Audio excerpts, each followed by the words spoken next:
So we have a lot going on today, and we briefly want to get into this big topic that's been in the news for a little while now. This is the writer's strike out in Hollywood.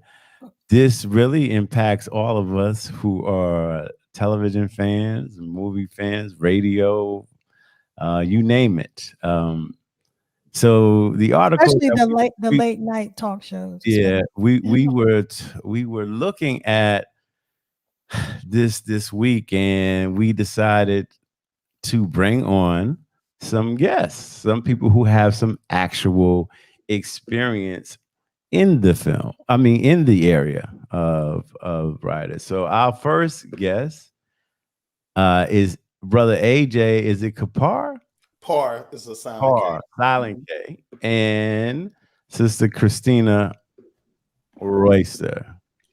We wanted to bring them on to the show because they can give us some actual insight about what is actually going on. So welcome, both of you. Thank you. Do they get any applause? Yeah, I forgot about that.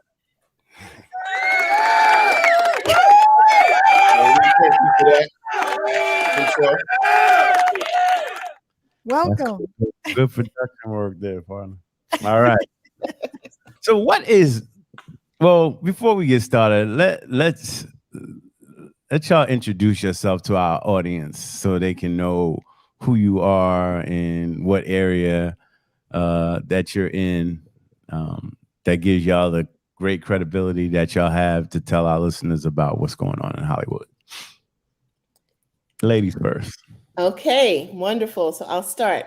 So my name is Christina Royster, and I am a former situation comedy writer. I used to write for a show called Sister Sisters, starring Tia and Tamara Mowry, but I've also worked as a writer's assistant and as a creative executive for the Walt Disney Company. I'm currently running my own marketing communications firm called Big Media Agency. And basically my whole life has been about storytelling. So I'm happy to be here with you, both of you today, and thank you for the invitation. How you doing, guys? So my name is AJ Kparr. My track is very similar to Christina. Graduated from Howard in a film, radio, television degree, and then I ended up going out to California. I also worked as a writer's assistant on various TV shows, had an opportunity to write professionally on shows, rewrites, and you name it. And I had a good opportunity to write and direct a film called The Box, starring Gabrielle Union and Giancarlo Esposito, and constantly have things in the fire in the works. Okay, so there is or was, we could say, a big strike out in Hollywood with the WGA, that's the Writers Guild Association. Let our audience know kind of like the ins and out first of like what a writer's job is. Like a lot of people, we watch television and we see the writer's name. If you're like me, you stick around for the credits, you see the writer's name. Like, how does a sitcom or a drama come up? Like, take us in the writing room, if you will. Sure. So I'll take that one. So it's a really fascinating world, actually. Essentially, you have an executive producer who has working with an internal team working on a show Bible, and really almost like the roadmap for the show. And the writers are engaged in a few ways. There's the infamous writing, the table, the rewrite, the writer's table, where everybody comes together. Typically, the writers write their own scripts individually, and then they bring that script to table, and the team of writers around the table will then work with the actors through a table read, and then get the reactions from that read, and then bring it back, and everybody kind of rewrites together. Now, I do know that some of the teams have been decreasing in size, and that's one of the issues on the quote unquote table for the writers' strike. That, you know, years ago there were more writers on many shows, and now they're trying to consolidate some of the work. So it's actually a magical process. And if you're on a situation comedy, for example, it's a fun process because I enjoy projects that are always moving, and, you know, being a part of an episodic project means there's always something new coming down the pike the next week. So I really have enjoyed that process. So a follow-up question. So we have a season, right? And whether it's changed over the years, 22 shows, 13 shows, 10 shows, if it's on one of the streaming networks, especially if it's an hour. But you know, like if we do a difference between, I don't know, Snowfall and Issa Rae's what's her name? Insecure.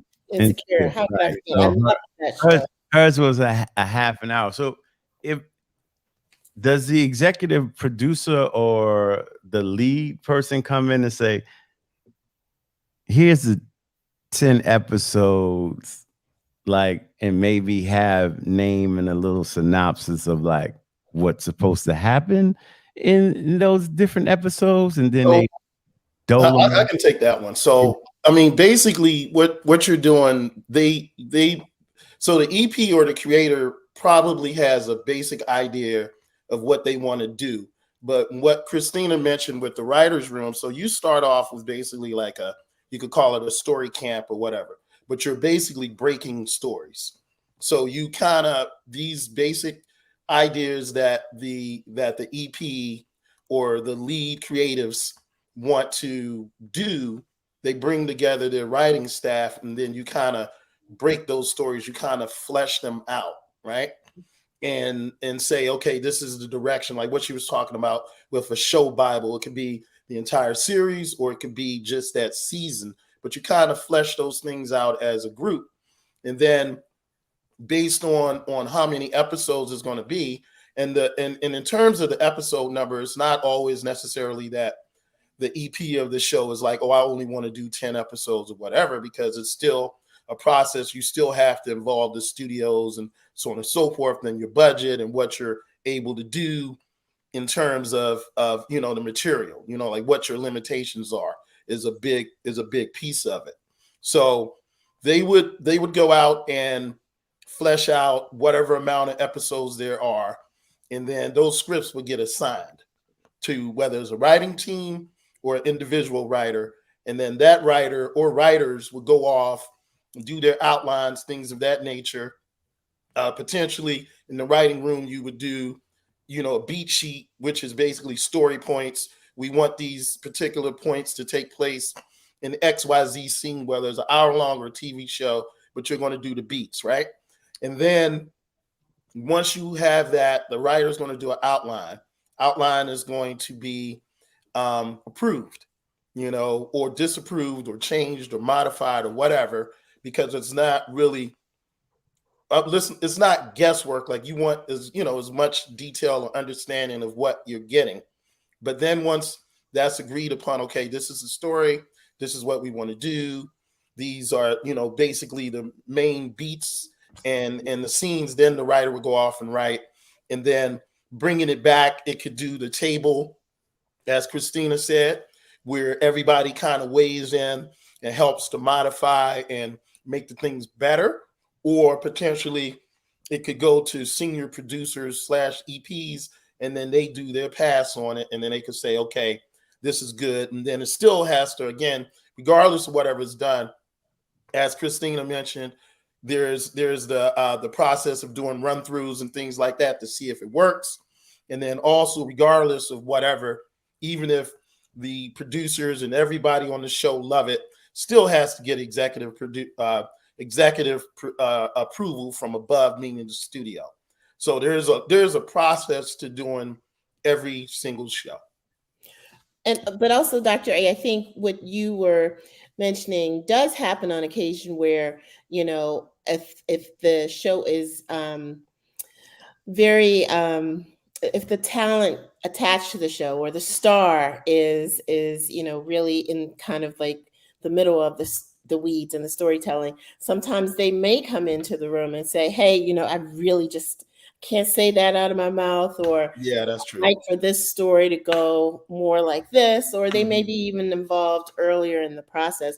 I think it just depends on whether or not they are producers on the show, or right. what their actual involvement is. So that does happen. The scenario you set up does happen. So I had asked that question because when it comes down to strikes, like it's a matter of like usually working conditions and pay. Like what's going on? Like why are we eliminating the writers? And when you eliminate writers, you're eliminating, I would say, pretty decent salaries. All right. So is that money chopped out of the budget with the new streaming? Is television losing money that way? Something that's making jobs in jeopardy, and I've read, and maybe Kim can help me out with this too, is that with the streamings, writers are getting less residuals. Now they're also talking about AI coming in to replace writers, and that I've heard that on several podcasts and talk shows over the past week. Like that was a real concern. Like folks can come in and use AI and they can flesh out entire stories, and then they just bring in two writers or a writer to just like dress it up the right way, and then you eliminate a lot of people from the room. My question is like, what is going on? So it's interesting that you mentioned AI, because this is really a conversation at the core of the marketing communications industry, the writing industry, all creative industries, right? And while we think that machines can, execute on these various tasks, and they can, and the programs can, you still lose that creative spark. You still lose the direction, and you still lose, frankly, the authenticity. I don't care what kind of AI program you're talking about. They haven't lived as, a student at Morgan State University, where we were talking about Dr. A during the 1990s, or they don't have that direct experience. I'm the mother of two girls. They weren't in the room when my daughter graduated from college, or those unique experiences. We are human beings who connect on story points. Those story points have to be authentic. And I think that it's really about, I'm just going to speak frankly, it's kind of about the bastardization of the creative idea and ideal. Only people can truly create with the uniquity in which we create. Otherwise, it's after a while, it's all going to be rote. It's all going to be, kind of like you can create a plot point, an A and a B and a C, but what's the texture? What's the nuance? Why should people care about those plots? Well, it's the story behind the story.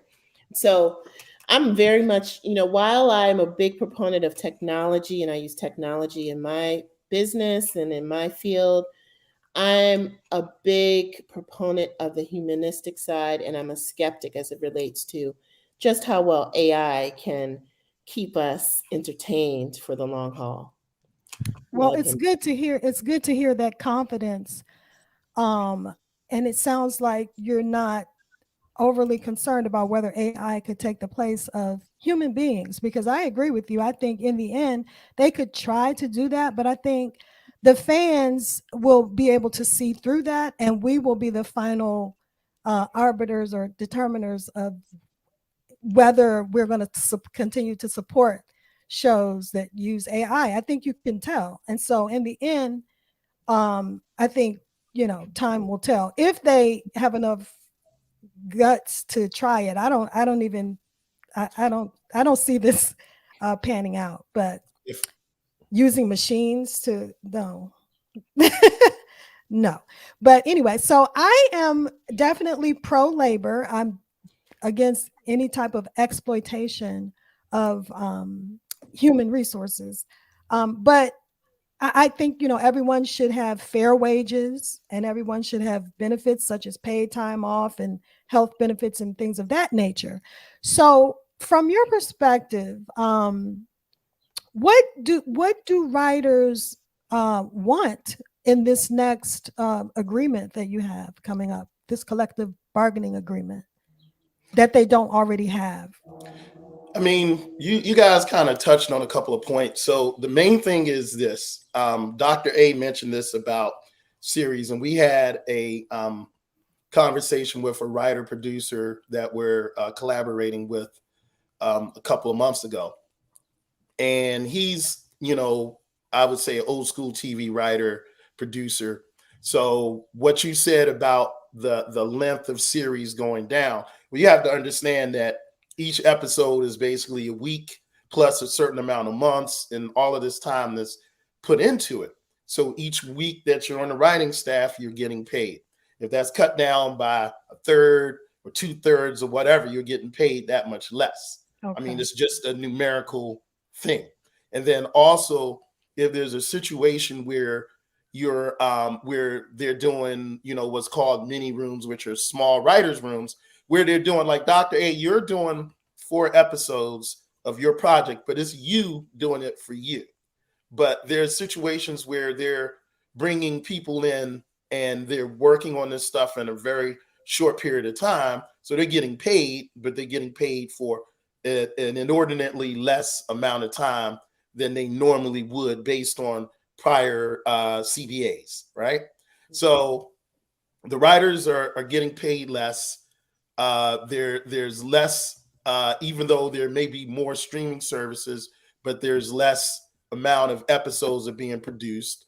And part of the reason why, again, when we were having this conversation, is because everyone wants to try as much as possible to have cinema quality TV shows. So the money has to come from somewhere. So, they're cutting up the pie in as many places as they can, and they want to throw it on the screen. But unfortunately, in this case, the writers are suffering because there's less work, less time.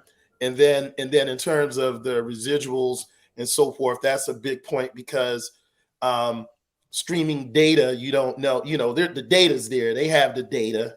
They know how many of whatever show or movie, how many times it's been streamed, how many times it's finished. It's down, like you can down to the minute, oh, this person watched 10 minutes, this person watched the whole thing, so on and so forth. So the writers definitely want to, receive a fair share of that money and have transparency with that so that it's fair. And the last thing that I probably would say is that I read an article somewhere, and I don't recall a writer's name, so I'm not going to say, oh, it's this person and they did that, because I don't remember their name. But I do recall the situation where the writer said that they had a show on a streaming service. It sounds like a fairly successful show, definitely successful service. And they were, because of the amount of weeks that they had to work, and they have a family and all of this, they were basically taking food home from craft service in the commissary. So if you're a working TV writer and you got to do that, and then when you think about insurance and things of these nature, if you're not fortunate to have other skill sets that can pay you at the same time that you're doing this, or different streams of income, if this is your only stream and you have a family, it's tough. And so that's the main thing with the writers. We know that the Screen Actors Guild is, poised to potentially strike if their situation doesn't work out for basically similar reasons. And then the Directors Guild, it sounds like there may be a deal that's in place with them because everyone's asking for the same thing, basically, just in a different manner. And then the last thing I just wanted to say, I'm sorry, back to Christina's point about the AI, I totally agree with everything both of you ladies have said. I'll just add to this that there may be some issues with copyright, because at the end of the day, the AI isn't writing anything. All it's doing is looking at a sample of thousands of already produced and copywritten product and then it's spitting out what's already there. So there potentially could be a copyright issue, copyright violation issue with that, and then also the point of the AI is not a human being. So how can a human being copyright anything? So there's a lot of things that may come into this, and I think that that's what they're looking at, just in terms of is this even, you know, viable? Is it even legal? You know what I mean? So that would be the only points as far as I can say in regards to that. But it's definitely, you know, it's definitely a hard situation for a lot of writers out there. And I think of especially for writers of color, right? We know that representation has been a huge issue, not just in Hollywood, but pretty much in any creative endeavor in which we participate. Representation is important for a variety of reasons, because young people need to see people who look like them, or who can explain an experience that they relate to in the media and in cinema, etc. Because they need to feel a sense of self-efficacy, which is the loosely defined, academicians call it sort of that feeling of, I see this person who's doing great things. If they can, I can too. Yep. And so we already know that there are a bunch of false stories, scenarios, stories that don't tell the whole truth as it relates to who we are as Black and Brown people. And so when you try to put limitations on a writer's room in an already competitive business where, you know, especially Black women have to compete that much more vigorously for jobs, you know, how does that story get out? How do you help other young Black women know and understand that they have a voice, that someone is connecting with their internal voice and sharing it with the world? And that's important because we have a bunch of people right now who don't look like us, who are sharing or have erroneous thoughts about who we are. It's affecting our social construct, you know, people who decide through their erroneous racist ideals that it's okay to shoot somebody who's standing on their front doorstep. Well, where did they get that? They got that from erroneous stories that they saw on a news channel that is not telling the full story of who we are as African Americans. And so it's important that we continue the fight to own media, to tell stories that are authentic and truly reflect who we are as people of color. We are people who created, you know, the greatest of structures and civilizations, and you know, we need to get that history out so that you know, people can, you know, maybe those who are narrow-minded won't change their minds, but we have to get it out in such a way that no one can dispute the truth. Yes. The truth is not fully being told right now, and that's my real concern. I think that is so true. I think we definitely have to tell our own stories. And so as Black writers in Hollywood, what is it like to try to get work? And how do you, I mean, where do you go to network with other people to find out about opportunities? From your perspective, has that been a challenge for you? How does that work in Hollywood with Black writers?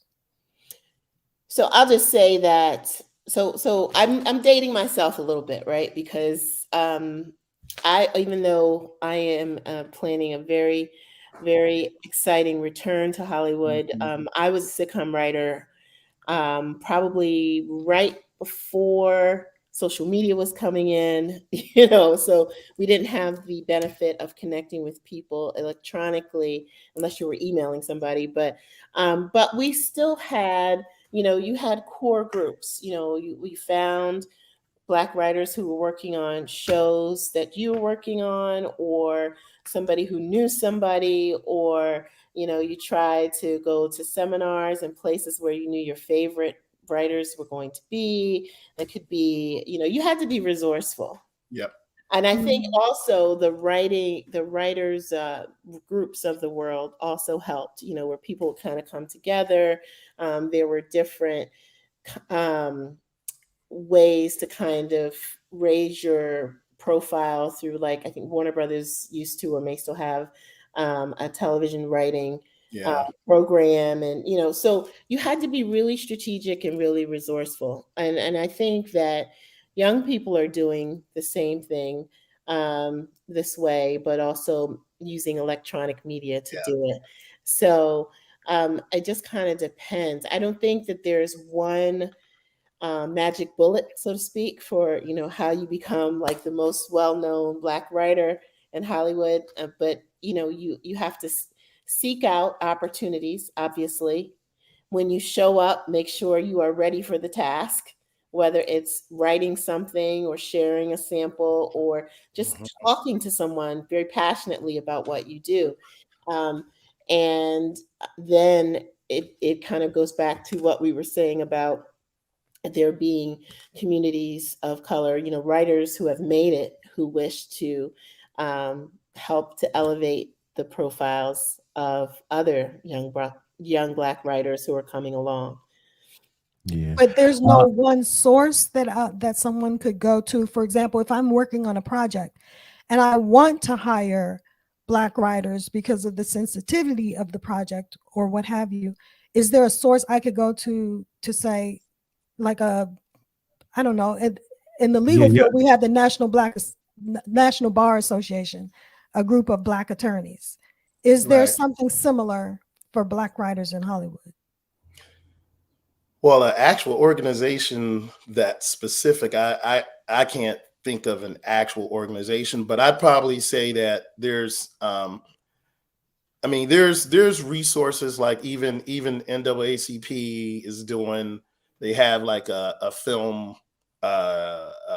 studio or production studio, and perhaps there might be a resource in terms of a database of people that may exist. I mean, the Writers Guild would have some metrics and stuff like that, of course. Okay. That you can utilize.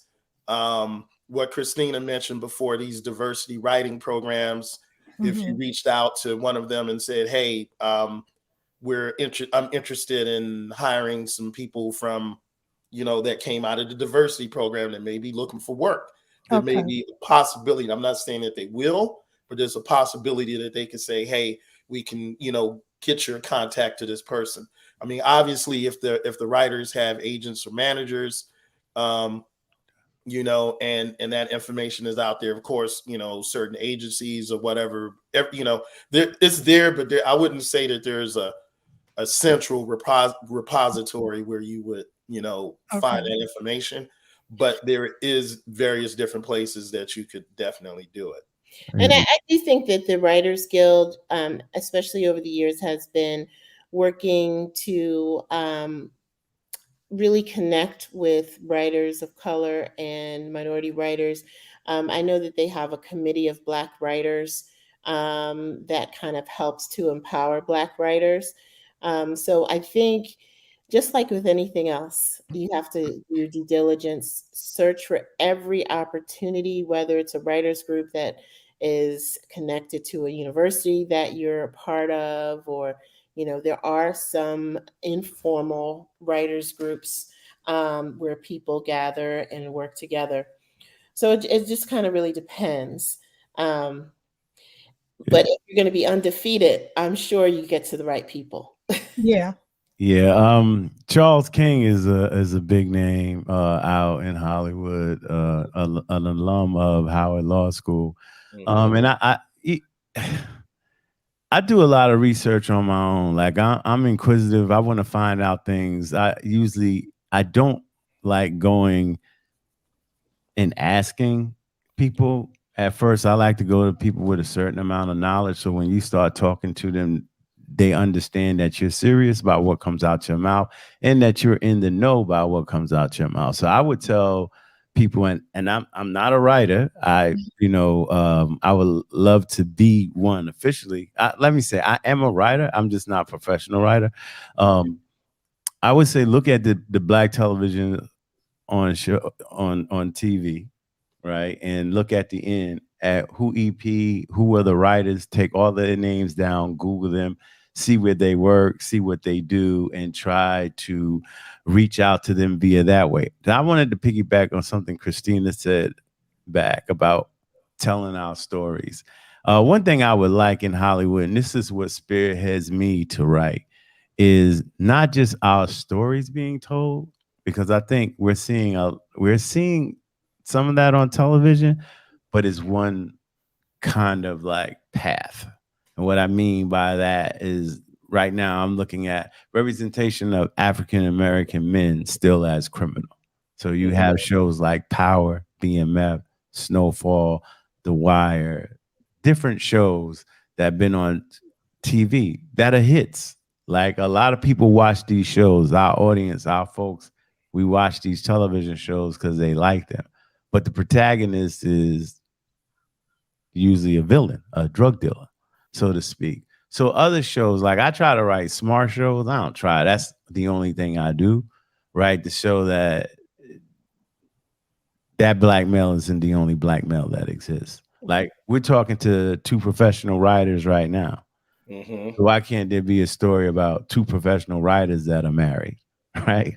You understand what I'm saying? And what they go through. We see it in other races, right? So there's a spectrum. So I always, like, my whole thing and my research in school was based around this, like, why we only represent it this way. And I'm not knocking that way. I was a fan of Snowfall. I was a fan of BMF. I'm a fan of entertainment television, the good, the bad, and the ugly. I'll be honest with you, right? But I would like to see more good. Diversity And I don't mean in when our I'm stories. when I'm saying when I'm saying good, I'm not or when I'm saying bad, I'm not talking about bad writing. I'm just talking about bad characters. Right. Yeah. So that's what I'm saying on that. And so to me, it's just like that's why I indulge in things that are like thought provoking and interesting from a different standpoint. I think what's the brother's name that who was Franklin? Desmond Idris. Desmond Idris, who's taking Miss Harvey now. I think he's an incredible actor, and I've seen him in more than just Snowfall. Yeah. Right. And I applaud it. So I just want to see him in, like, let his role take a different path, just like Denzel's did. Like Denzel wasn't always in these slave criminal films. He played good characters too, like in Philadelphia and things of that nature. So that's what, and I know I'm talking about black males. That's my study. And I was also say, look at what Issa Rae did, to go back to what Kim was talking about. Issa Rae got on YouTube, did Awkward Girl, and pushed that out there herself. They came calling to her. Right. And so when I worked in the record industry, that's what was always told to me when I was shopping artists. Like, get your artists out there, right? Sell CDs out of your trunk. Come back to us and say, we sold 40,000 CDs out of the trunk of our car. We're a big machine. They're like, well, if you did this 40,000 out of the trunk of your car by yourself, imagine what we can do when we put money behind it. And so, that's my narrative to folks out there watching. I probably was. I'm sorry, go on, Christine. No, I just want to say that I wholeheartedly agree. And I think that it's unfortunate that the profile of the Black male has strategically been portrayed more negatively than positively. And I think that going into that is the thought process of who is buying these shows, and what is their mindset. So I want to just kind of edit what I said and say that, yes, our stories are being told, but I'm interested in having the totality of our stories being told and having more of the truth show up. Because I'll be honest with you, I don't know, and I'm originally from Baltimore. I don't know a lot of the characters who would have been in a Snowfall or a Wire. Right. I know far more, highly successful Black men who are leading their families and are, have a high level of education, et cetera, and so forth. I'm not hating on folks who don't. I'm just saying that, it's a powerful image, the story of the, well-educated, emotionally whole Black man. And that person does exist. And, AJ Parr is a very good example of that. He has a family, well educated, is always focused on positivity and moving his family forward. And I think that all of that is important. So if we don't have, Black male writers and female writers who are championing for those stories because they don't have, enough slots on the show, or they're not being cared for properly in terms of their pay, et cetera, that makes that truth telling even more difficult. And I probably would just add, in terms of the series and the why, in my opinion, is just that. So first of all, Snowfall is a well-written, well put together, well acted, well cast series. So it's definitely something that I wouldn't consider a bad show in terms of what it is. But I do know, I saw something recently where Desmond Idris mentioned that he's done with that type of role.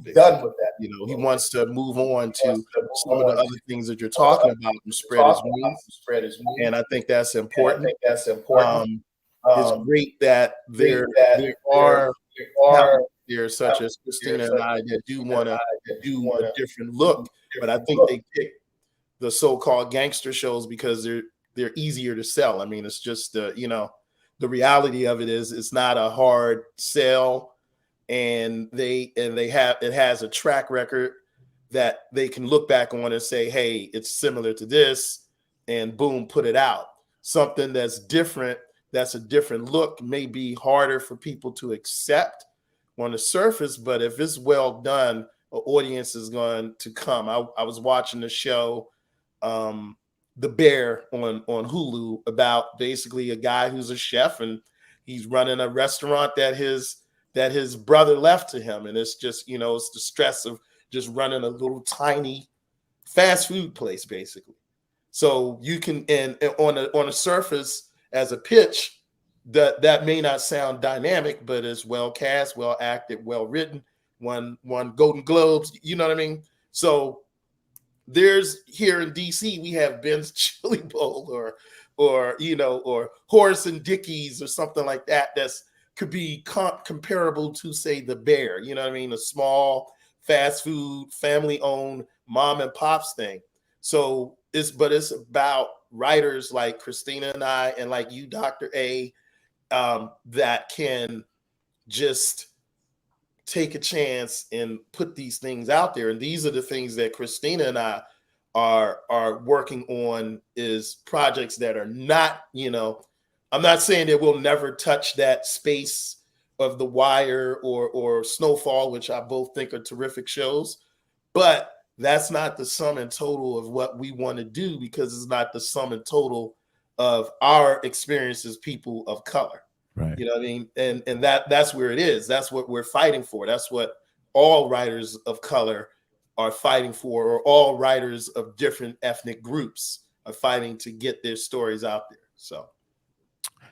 All right. So we want to thank both Christina and AJ for coming aboard. We definitely are going to reach out to y'all. Y'all are going to be our resident television and film folks.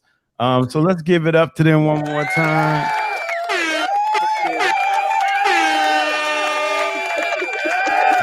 And Thank best, you. best of luck with everything, all your endeavors and everything that you guys are doing. And we look forward to seeing your work. Thank you so Thank you much. so much. Y'all take it easy. For having us. Awesome. Y'all take Thanks it for the All easy. the best. opportunity. Much success with this show.